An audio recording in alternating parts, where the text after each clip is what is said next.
कक्षा 5 बेसिक शिक्षा परिषद द्वारा संचालित ये पुस्तक हमारा प्रवेश, पाठ 12, आपदाएं और उनसे बचाव। किताब कुछ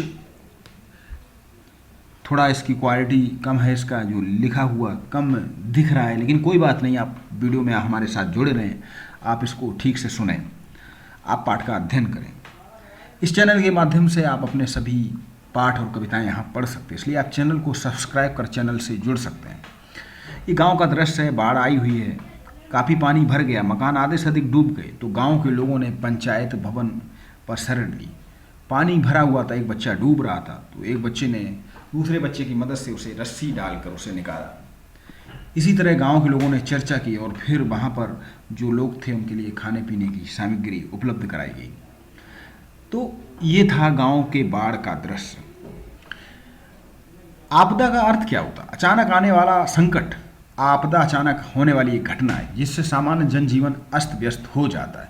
प्रायः हम सभी किसी न किसी संकट जैसे आंधी, तूफान, बाढ़, भूकंप, सड़क दुर्घटना आदि के विषय में देखते या सुनते रहे। जब यही संकट व्यापक रूप ले लेते हैं तब ये आपदाएं कहलाती हैं। आपदाएं मुख्यतः दो तरह की होती हैं। प्राकृतिक आपदाएं, ऐसी आपदाएं जो प्रकृतिजन्य होती हैं, प्राकृतिक आपदाएं कहलाती हैं। महत्वपूर्ण प्रश्न आते हैं ऐसे क्वेश्चन जैसे भूकंप, बाढ़, सूखा, लू, आंधी, तूफान, शीतलहर, बादल फटना, वनों में आग लगना, ज्वालामुखी, भूस्खलन। अब मानव जनित आपदाएं, ऐसी आपदाएं जो मानव जन्य होती हैं, मानव जनित आपदाएं कहलाती हैं, जैसे आग, प्रदूषण, अपराध, दंगा, रासायनिक दुर्घटनाएं, जनसंख्या विस्फोट, भीषण रेल दुर्घटना। तो इस प्रकार की घटनाएं मानव जनित आपदाएं कहलाती हैं। प्रश्न पूछा जाता है कि ये आपदा मानव जनित है या प्राकृतिक आपदा है। चर्चा करिए, क्या कभी आपने या आपके किसी जानने वाले ने ऐसी मुसीबत का सामना किया? ऐसी मुश्किल समय में लोगों को किस किस तरह की राहत सामग्री की जरूरत पड़ती है? लोग अक्सर एक जगह पर आस पास क्यों बसते हैं? क्या आपने कभी देखा कि पास पड़ोस के लोगों ने मिलकर एक दूसरे की मदद की हो? कब कब और कैसे? लोगों को कई बार ऐसी मुश्किलों का सामना करना पड़ता है जिसमें जान माल का भारी नुकसान होता है। बहुत से लोग बेघर हो जाते हैं। ऐसे समय में आपदा ग्रसित क्षेत्र में विशेष सहायता की आवश्यकता होती है। वर्तमान समय में वैज्ञानिक प्रगति ने इनका आपदाओं का सामना करने में मनुष्य की बहुत सहायता की। मेरी एक जानकारी में एक घटना थी, मेरे आंखों देखा हाल, कि एक गांव में आग लग गई थी। आग का काफ़ी भयानक रूप फैल चुका था। तभी गांव के लोगों ने, हम लोगों ने 112 नंबर पर फ़ोन कर पुलिस कंट्रोल रूम पे सूचना दी। उसके बाद तुरंत वहाँ से फायर ब्रिगेड की गाड़ी आई और किसी तरह सभी लोगों, गांव के लोगों ने मिलजुल कर प्रयास कर उस आग पर काबू पाया। प्रायः ये देखा गया कि जब कभी भी आपदा आती है तब वहाँ बचाव कार्य के लिए सर्वप्रथम स्थानीय लोग ही आगे आते हैं। अतः स्थानीय लोगों के लिए आपदाओं से निपटने एवं बचाव के तरीकों को जानना आवश्यक है। आपदा आने पर हम किस प्रकार बच सकें और दूसरों की भी जान बचा सकें। आपदा प्रबंधन द्वारा ये जानने में मदद मिलती है कि इस तरह के संकट की स्थितियों में हमें मुख्यतः 3 बातों का ध्यान रखना चाहिए। संभावित खतरों की पहचान करना, आपदा से निपटने की तैयारी जैसे भोजन, पेयजल, रोशनी आदि की व्यवस्था करना, आपदा के पश्चात बचाव, राहत एवं पुनर्वास कार्य करना।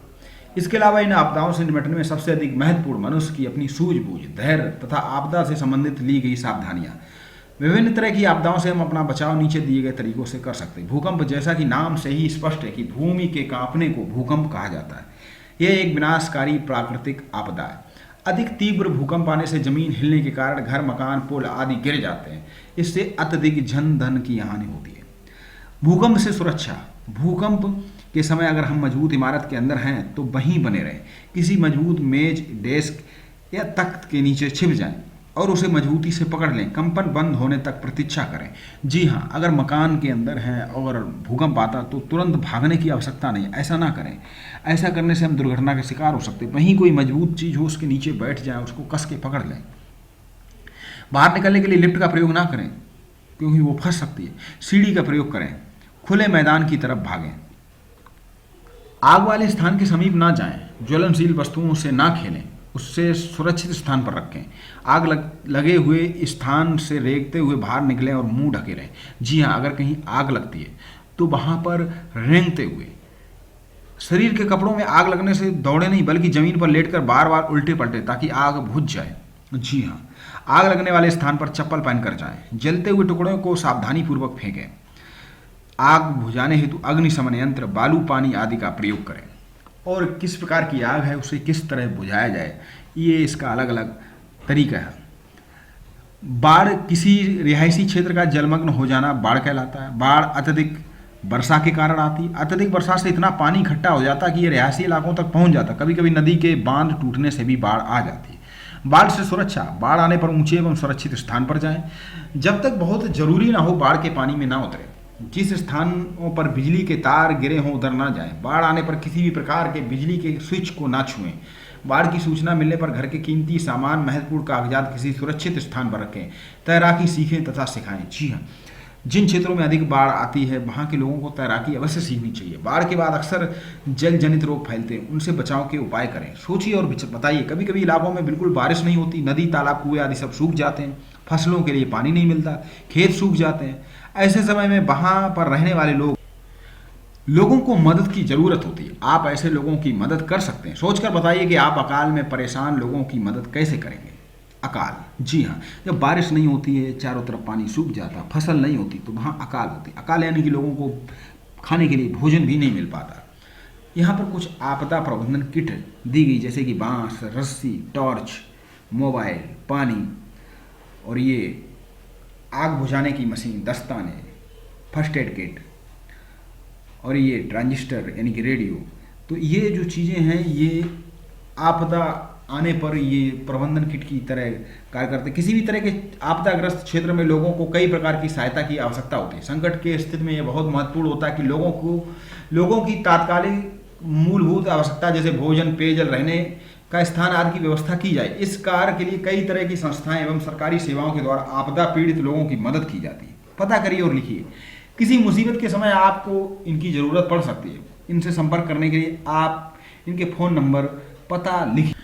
दमकल केंद्र यानी कि आग बुझाने की फायर ब्रिगेड, जहाँ पर ये गाड़ी रहती है वहाँ का फ़ोन नंबर, नज़दीकी अस्पताल, एम्बुलेंस, नज़दीकी पुलिस थाना, और अब सभी को मिलाकर एक नंबर 112 कर दिया गया। आप इस पर कॉल कर अपनी समस्या को बता सकते हैं, आपको तुरंत सहायता दी जाएगी। रिक्त स्थानों की पूर्ति कीजिए। आपदाएं मुख्यतः दो प्रकार की होती हैं, बताया। आप पाठ को दोबारा पढ़ें, दोबारा सुने, और कोई भी चीज़ नज़रअंदाज करने की, हम लोग छोटी छोटी चीज़ें छोड़ते हैं, और जब कभी प्रतियोगी परीक्षाओं में बैठते हैं तो जो चीज़ें हम छोड़ देते हैं, जिनको नज़रअंदाज करते हैं, उसी से संबंधित प्रश्न पूछा जाता है। अभी एक प्रश्न पूछा गया था सिविल सर्विस में कि रेगिस्तान में सबसे अधिक दिनों तक जीवित रहने वाला प्राणी बिना पानी के कौन रह सकता, तो उसमें दो ऑप्शन दिए था, एक था ऊँट, दूसरा चूहा। अधिकतर लोगों ने ऊँट को लगाया, जबकि उसका सही जवाब रेगिस्तानी चूहा था। तो ये चीज़ें हमें नज़रअंदाज नहीं करनी। छोटी छोटी चीज़ें होती हैं जो बहुत ही महत्वपूर्ण की होती हैं।